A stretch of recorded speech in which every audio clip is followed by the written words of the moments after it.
Welcome. If you want to set up Face Unlock on your Oppo A52, for the first you have to go for the settings. Right now scroll down and go for the fingerprint, face and the password. Tap on the face. Input your current log method. And we have to delete the preview face. So click the face one more time.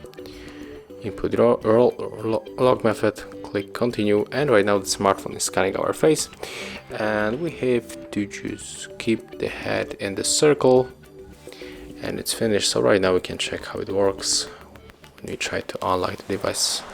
So right now all we have to do is just a simple swipe. Thank you guys for watching. Leave thumbs ups, comments and subscribe to our channel.